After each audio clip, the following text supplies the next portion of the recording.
आपसे दादर में मैंने बताया था कि सहयोग में पहले किस प्रकार की समाधि लगती है। तादात्म्य के बाद आदमी को सामिप्य हो सकता है और उसके बाद सालोक्य हो सकता है, लेकिन तादात्म्य को प्राप्त करते ही मनुष्य का इंटरेस्ट ही बदल जाता है। तादात्म्य को पाते ही साथ मनुष्य की अनुभूति के कारण वो सालोक्य और सामिप्य की ओर उतरना नहीं चाहता। माने कि जब आपके हाथ में से चैतन्य की लहरियां बहने लग गई और जब आपको दूसरों की कुंडलिनी समझने लग गई और जब आप दूसरों की कुंडलिनी को उठा सके, तब उसका चित्त इसी ओर जाता है कि दूसरे की कुंडलिनी देखे और अपनी कुंडलिनी को समझे, अपने चक्रों के प्रति जागरूक रहे और दूसरों के भी चक्र को समझता रहे। आकाश में भी अगर आप निरभ्र आकाश की ओर देखें या बादल हो तब भी देखें, आपको दिखाई देगा कि अनेक तरह की कुंडलिनी आपको दिखाई देगी, क्योंकि अब आपका चित्त कुंडलिनी पे गया है। आपको कुंडलिनी के बारे में जो कुछ भी जानना है,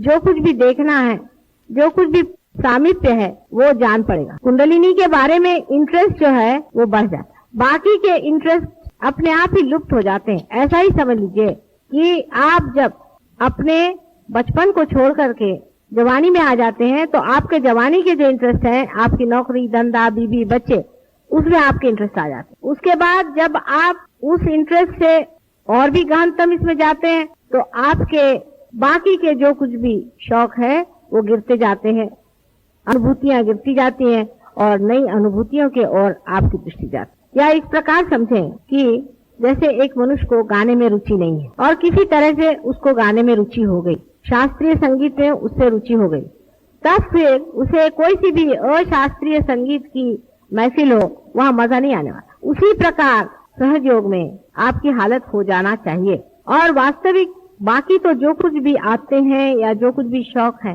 वो तो आपके अंदर धीरे धीरे आती हैं, प्रयत्न पूर्वक आती हैं। इसके कारण वो चीज आपके अंदर चिपक बहुत आसानी से जाती है। हालांकि सहयोग से आपके अंदर क्रांति हो गई है, आप एक नए अवेयरनेस में, एक नई चेतना में आए हुए हैं। आपको वाइब्रेशन समझ में आते हैं, आपको दूसरों की कुंडलिनी दिखाई देती है।